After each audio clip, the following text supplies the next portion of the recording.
இந்த வாரம் Arun and Deepak evicted. Arun வந்துட்டு எனக்கு ஸ்டார்ட்டிங் வீக்ஸ்லாம் அவர் இருந்த மாதிரியே எனக்கு தெரியல. அதுக்கப்புறம் அந்த ஒரு எல்லாரோடையும் அந்த சண்டை போடுற மூட்ல வந்து ஆக்சுவலி நல்லா தான் இருந்தது கேம் பேஸ்ல பார்க்குறப்போ. ஆனா எனக்கு வந்து பர்சனலா புடிச்சது வந்து இந்த ஃபேமிலி வீக் அப்புறம் இருக்கிற அருண். ரொம்ப ஜாலியா, ஜோவியலா எல்லாரையும் கலாய்ச்சுட்டு எல்லாரோடையும் ஜாலியா ஃபன் பண்ணிட்டு சுத்துற அருண் வந்து ரொம்ப அழகா இருக்கு பார்க்கறதுக்கு. But yes he doesn't deserve to be in top 5. So வெளிய போயிருக்கிறது கரெக்ட் தான்.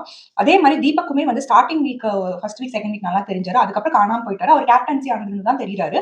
கேம் விளையாடுறாரு. ஆனா அவர முன்னிலைப்படுத்தி அவர் கேம் விளையாடவே இல்ல. முத்து பின்னாடியே தான் வந்து வந்துகிட்டு இருந்தாரு. சோ எனக்கு அவரு எவிக்ட் ஆனதுமே எனக்கு ஷாக்கிங்கா இல்ல. எனக்கு ஓகே தான். நான் என்னோட ப்ரீவியஸ் வீடியோலயுமே சொல்லியிருப்பேன். He doesn't deserve to be in finale or he doesn't deserve to win டைட்டில்னு சொல்லிட்டு அதே ஸ்டாண்ட்ல தான் நான் இன்னும் இருக்கேன். சோ எனக்கு வந்து தீபக் வெளியே போனதுல அவ்வளவு பெரிய ஷாக்கிங் ஒரு பெரிய வருத்தம் எல்லாம் இல்ல. அவர் வந்து நல்லா அவரால என்ன முடியுமோ கேம் விளையாண்டாரு. அவருக்கு அழகான ஒரு எக்ஸிட்டும் கொடுத்தாங்க. நல்ல மரியாதையோட நடத்தி பிபி வந்து உங்க பையன் பெருமைப்படுத்திருக்கீங்கன்ற ரேஞ்சுக்கு சொல்லி வெளியே அனுப்பிச்சாங்க. அதுவும் அழகா இருந்தது. சோ இதுக்கப்புறம் வந்து டாப் 7ல இருக்கவங்க வந்து யாரு வின் பண்ணுவாங்கன்னு பார்ப்போம்.